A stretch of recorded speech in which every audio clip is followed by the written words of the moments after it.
Hi, and welcome to Lesson 4 in this series of video lessons for novice machinists. This Lesson 4 is going to be a 2 or 3 part video. Haven't figured that one out yet.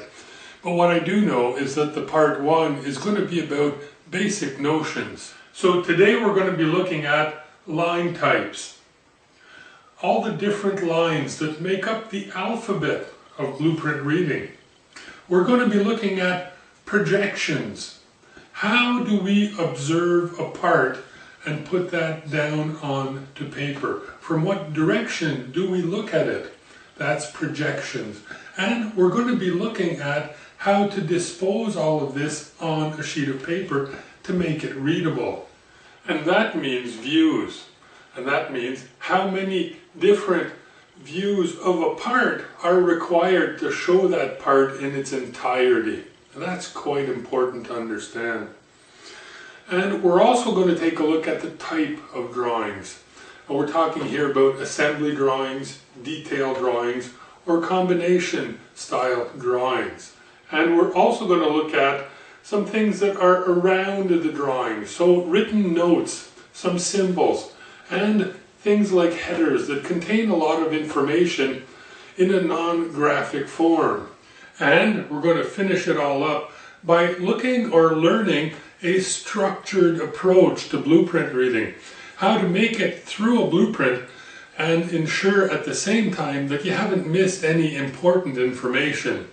But before we get into the meat of the subject, let's take a few minutes to take a look at what blueprint reading actually is. Because most people don't realize that mechanical drafting isn't just a good way to represent something. Mechanical drafting is a language, it's a way to communicate, and it's very important that whatever we do communicate in drafting is communicated quite clearly. The language that most people are used to, the spoken and written languages we use every day, well, are incredibly performant in describing complex situations. Because language does, before all else, simplify things and permit us to, within a few sentences, describe something that's very complex. A good example of that was if I were to say, and it's true, I love my wife. Well, that is a very complex thing. There's a lot of emotion, a lot of stuff going on there. But within a few words I can express something that most of humanity will understand. But what our written and spoken language can't do very well is describe physical entities with great detail. I can say something like, oh, that's a lovely building. And we all have a vague idea of what I'm talking about, but it doesn't at all describe the building that I might be looking at. Another example, let's take a simple part. Now here's a very simple gear. Now, I can show you this gear and you have a good idea of what it is, but you won't know its dimensions or its tolerances or its specifications. You'll just have a visual idea of what it looks like. So maybe I could be tempted to describe it in a written form or verbally, and if I were to do so, I would quite quickly discover that it becomes almost a nightmarish task. In reality, to describe this simple gear in language terms, it would take several pages and would be not just complex, but very difficult to understand. And by the time we were done reading it, well, our chances of producing exactly the same thing, or what our client wants, would be pretty slim. Our chances of success are pretty slim because with complex text and complex language comes high probability of error.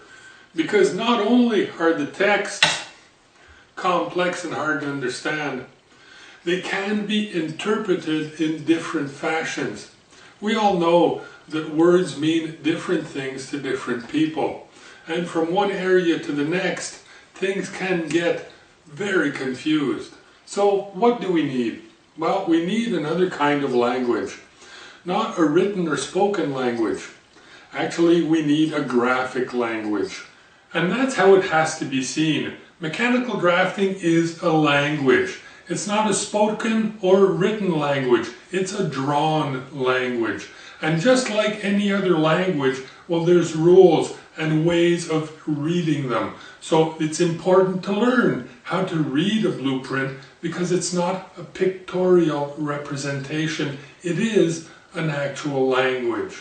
Now, to show just how important blueprint reading is, I usually do with my classes when I used to teach in front of a class, I used to do an exercise with a few students so that everyone could see how different graphic language can be from spoken or written language. It can be quite a shocker. And here's what I used to do. I'd get a deck of cards, a deck from which I'd pull a few cards. Here we have 4 cards, okay? And I'd get 2 sheets of paper, letter size. Now what I'm going to do here, what I would do normally, is dispose on one sheet of paper given to one of the students on a desk in front of him, the other student being at his back, so they're back to back, one can't see what the other's doing. And the first one would dispose on his sheet of paper the 4 cards, and the only stipulation was that the cards had to touch somewhere between themselves. Each card had to touch the next. And then I would ask the other student to dispose his or her 4 cards on his or her sheet of paper in the same fashion. In other words, so that it mimicked the first sheet with the cards on it. The problem being was that the second student could not see how the first student disposed the cards. And the only information the second student could receive were the verbal instructions of the first student, who could not see how the second student was disposing those cards. Now, since when we're reading a blueprint, we almost never have the person who drew the blueprint in the first place next to us to figure out what's going on, it's something that we have to read on our own without further instruction. So when doing this exercise, the second person who has to place their cards the same way the first one did can listen to the first person's instructions, but is not allowed to ask any questions. So let's dispose these cards.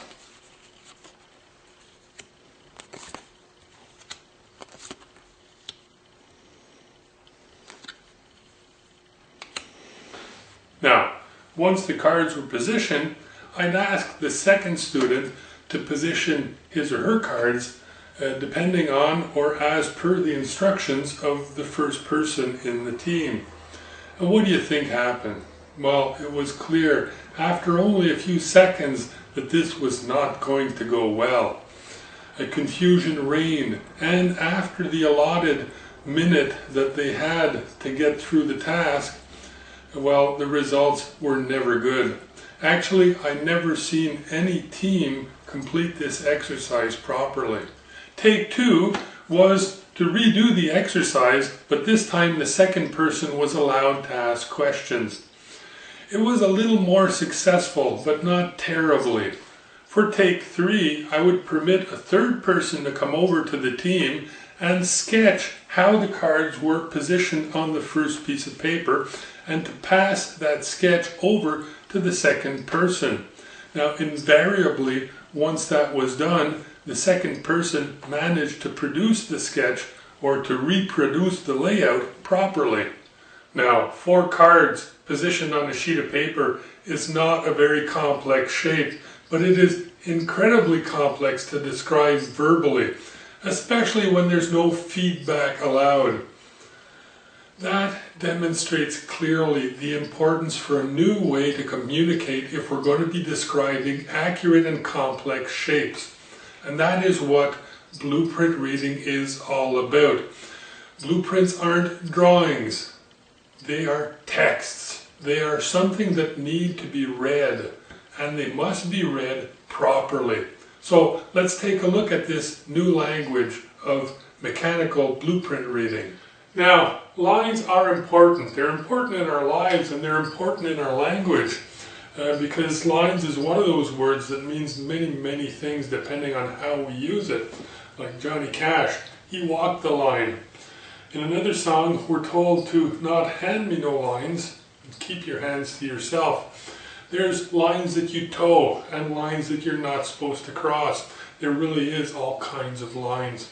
But for us in mechanical drafting, well, there's several types of lines that are our basic alphabet. So let's start by getting to know our basic alphabet and our basic lines. We have our contour line, the first one up here. We have hidden lines, second one here. We have two here that are actually dimension lines, okay? The first here being my leader or my dimension line proper, and the second one here being my extension line. So both are dimension lines. This also could be considered as being a leader line. This line here, right here, that's a hidden line. This heavy line right here, that's a section line. And this bottom line here, this one here, well, that's a phantom line. So let's run through them once more, and this time we'll describe their properties. So let's head back up to the top. Our first line here is our contour line, and if we look at it and compare it to the others, we see that it's a solid and thick line. Now it's hard to do with a marker on this board, but it really should be double thickness to all the other lines except for this section line, which is about the same thickness. So it's a double thickness, a solid, continuous line, contour lines. Hidden lines are half the thickness of a contour line, and they are a dash, dash, dash line. So they are short dashes and equal. Now, again, I haven't done a very good job of drawing my dashes all evenly, but it is a dashed line and quite thin, light line. My dimensioning lines should be thin and continuous, and we'll have to take a closer look at how to use those, but thin and continuous. My center line is also a thin line, but it is a long dash, short dash, long dash, short dash, and so on, okay? And that's a center line. My section line here is a thick line, as thick as my contour line. And it ends with two arrowheads. So section lines always end with these arrowheads. And it's a double dashed line. So we can see that we have long dash, double short dash, long dash, double short dash, and so on. That is a section line. And finally down here, a phantom line, which is also a double dash line, but it does not finish with arrowheads, and it is much lighter than the section line. So my phantom line is long dash, double short dash, long dash, double short dash, long dash, double short dash, and so on. Now, we know the names of these lines, and we know how to describe them or what they look like. But what do they represent? And that's important. So let's run through them once again to see what each one of these types of lines represents. Now, of all these lines, only 3 of them actually have something to do with the shape of the part on the drawing. And that obviously is the contour line, the hidden line, and the phantom line. So 1, 2, and 3. The other lines in here have to do with dimensions or indicating things on the part. So let's start with the contour lines. Now, in 2D drafting, we don't show surfaces and we don't do shadowing. No, we show intersections and lines of sight. And we do that with contour lines. So the contour line really is the line that shows the outside shape of a part, and that's what it's used for. Now, if the contour line shows the outside shape of the part, well, the hidden line shows shapes that are hidden from view, things that are happening on the back or on the inside of a part. So if we have intersections or lines of sight on the inside that we cannot normally see from the outside, well, we'll be looking at those in a hidden line form. And the phantom line has to do with the shape of a part, but oddly enough, the phantom line shows the shape of a part or an entity on a part that doesn't exist or doesn't exist yet. It could be a different position for something on this part, or it could just be a cavity that hasn't been made at this point yet because it's something that will come much later in the fabrication process.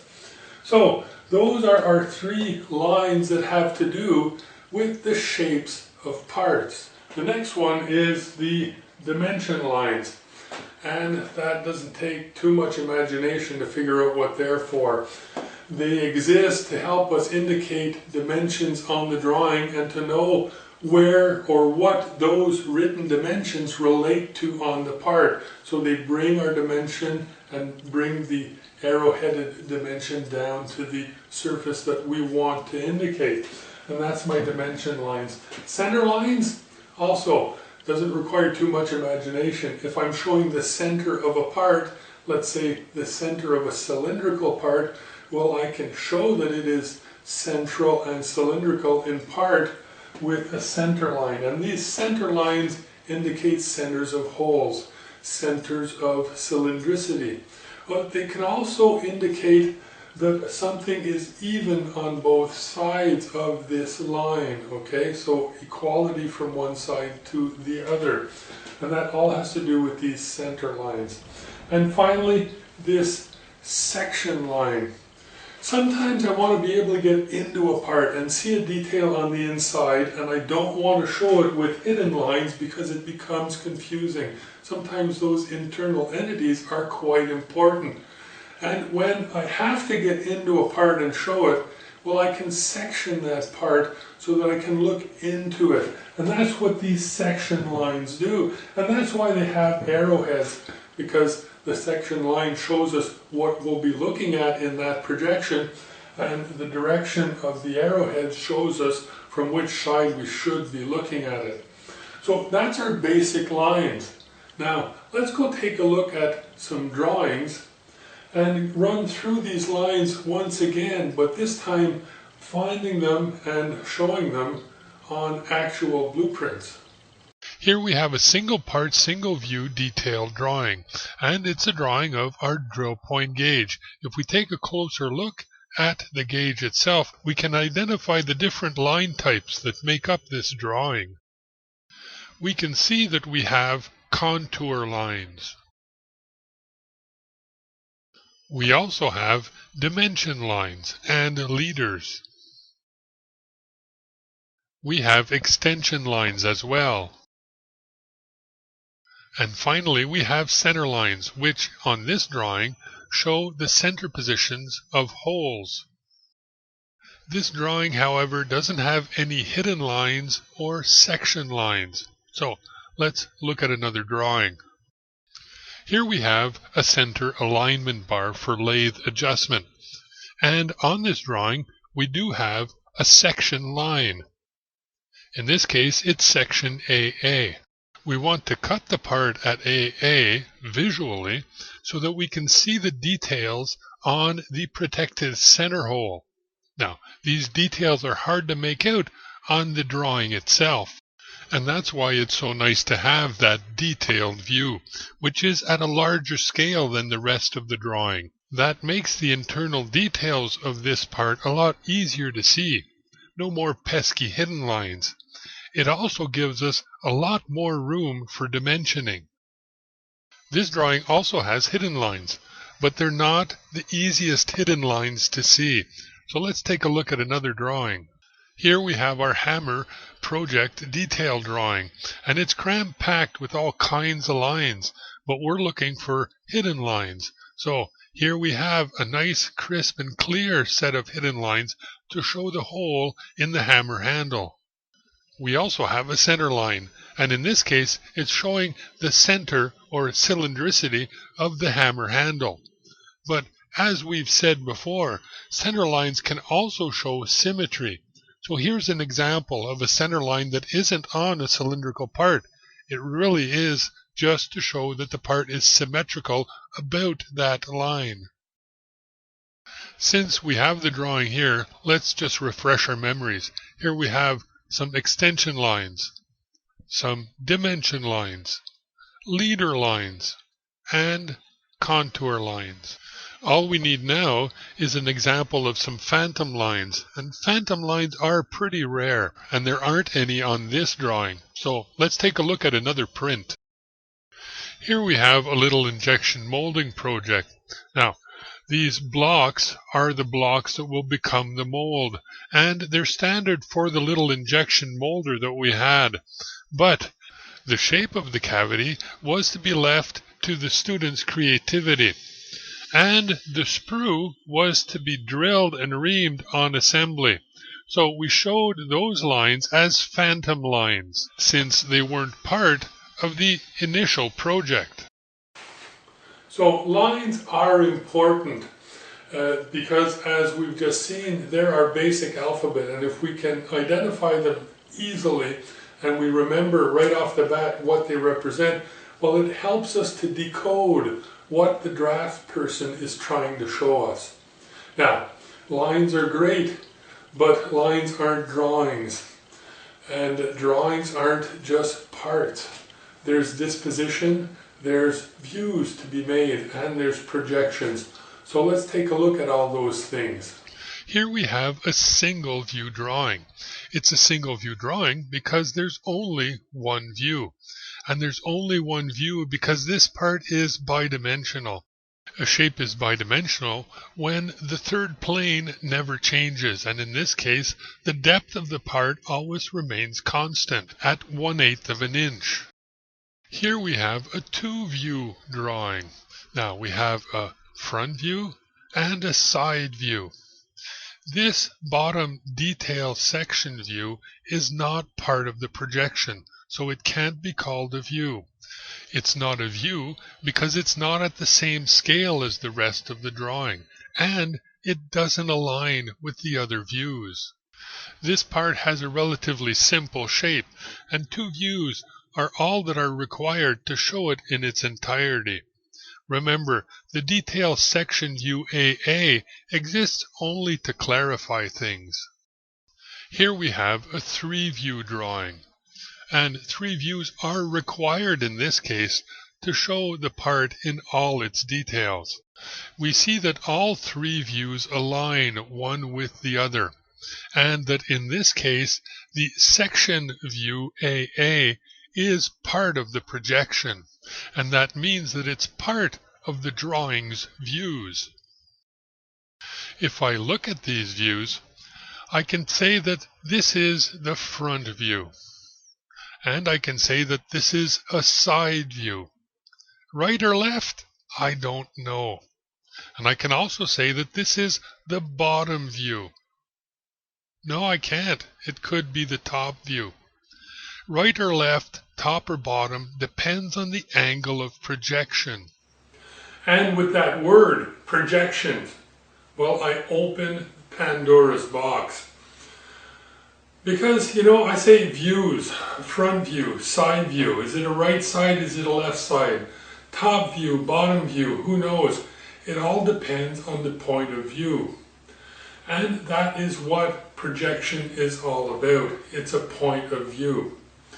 Now, we have to, when we're drawing or when we're reading a drawing, perform intellectual gymnastics. And that is that we have to take views in 2 dimensions of a part and reassemble them in our mind to be a 3-dimensional part. And if we succeed to make that intellectual 3D image, well, it's in large part due to the fact that the person who produced the drawing did it in a way that I could understand. In other words, we're both on the same page. We know what we're looking at. what is the right side, what is the top, what is the bottom, and so on and so forth. Seems simple enough. The view that's on the right is the right side view. The view that's on the left is the left side view. The view that's on the top is the top side view, and the view that's on the bottom is the bottom side view. Well, that's not always true. In North America it is, but for many countries in the world who work at first angle projection, well, they don't look at it this way. The view that's on the right of a part on a print is the left-hand side. The view that's on the left is the right-hand side. The view that's on the top is the bottom view, and the view that's on the bottom, well, is the top view. And that's first angle projection. In North America, we work, and in several other countries, we work on third angle projection. And that means that the right side view is on the right, the left side view is on the left, the top's on the top, the bottom's on the bottom. That we understand because that's what we're used to. So why the difference? It's all a question of perception. And here's how it works. Now there's many ways of explaining first or third angle projections. And one that's often used is to imagine that your part is on a table and that you're looking at the part, but that there's a wall behind it. And you're going to gish this part up into the wall. And what you see there is your view. Now that would mean that your right side view is on the back wall. And if you were looking at it the other way, well, your left-hand view would be on the other wall. And that is first angle projection. Pretty clear, right? And third angle projection, well, it's as if your part was in a glass box. And you drew the sides of the part on each side of the box as you saw it, and then you opened the box like it had flaps, and what you'd see on the top would be a third angle projection. A little complex to understand. I by far prefer the bowl method. Now, to understand first or third angle projections with the bowl technique, well, all we have to know really is that in first angle projections, the bowl is upside down. And in third angle projections, the bowl is right side up. Now, we'll look at it in a little more detail, but before we do that, we have to determine what our face view or our front view is. Now, the front view in a projection is the central view around which the top, bottom, and side views project. And the front view should normally be the view of the part that reflects its shape the most clearly and that shows the most detail. Now, if I look at this old 1-2-3 block, it's been milled and hardened but never ground. It's an old project that was never finished. Well, if I look at this shape from all sides, it's pretty clear to me that the side that represents the best the shape of this part is this side right here. When I look at the V and see the main V as a V, where I see the main hole as a round hole, and where I see most of the grooves as actual grooves. So this really represents best the shape of the part. And that'll be the side that I choose, or the view that I choose for my front view when we do our example. In order to learn the bowl technique, well, we use our bowl and we use our part, and we're going to deposit the part, this being the front view that we chose, in the bottom, so that if I look directly down at the part, I would see the front view that I chose. Now, that's my front view. If I push the part away from me, following the curve of the bowl, I'll end up here. And this is my top view. Push away, top view. Pull down, front view. Pull towards, bottom view. Bottom, front, top. Front. If I push to the left, I see the left-hand view. If I push to the right, I see the right-hand view. So let's look at that again. Push away, top view. Pull towards, bottom view. Push to the left, left-hand view. Push to the right, right-hand view. That is third angle projection. The bowl is upright. Now, for first angle projection, we're going to turn the bowl over. We're going to position our part in the center with my face view or my front view looking straight down at it here, as I did in the other example.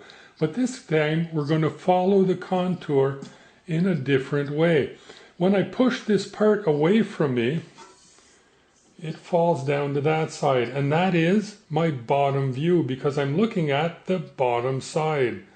If I come back to my front view and pull it towards me, I see the top view, but it's at this side of my projection. So top view, front view, bottom view. If I go towards the left, I see the right hand side of the part. So if I push left, I see the right hand view. Front, if I push right, I see the left hand view. That is first angle projection. Now that's going to take some getting used to, but don't worry. You're either in one or the other. It's very rare that people, maybe except for Jim out in Greenland, it's very rare that people get to work regularly in both projections. In my life, I think I did 2 projects in first angle projection. Everything else I did was third angle, and I've done a lot of projects in my life. So, you know, if you're European, well, you're used to first angle, and that's probably what you're going to end up looking at most of the time. And in North America, well, it'll be third.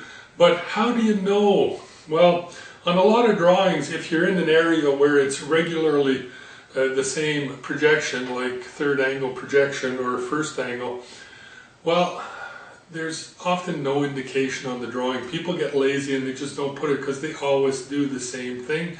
And why even worry about the other projection? Well, that's okay if you're used to that where you work, and that can work. But if not, well, there's a symbol that should be on the drawing that indicates first angle or third angle. And here are those symbols. Now, we've covered a lot of theory, and we have some more to cover, but this video is starting to get a little on the long side, so I think it's time to stop it here. This will be the end of the part 1 of the blueprint reading course, and we'll continue in our part 2. Now, just looking at how long this part 1 has become, well, I'm kind of guessing there's going to be a part 2 and definitely a part 3, and who knows, maybe even a part 4. We'll see how things go. So, in the meantime, have fun, be safe, and happy machining.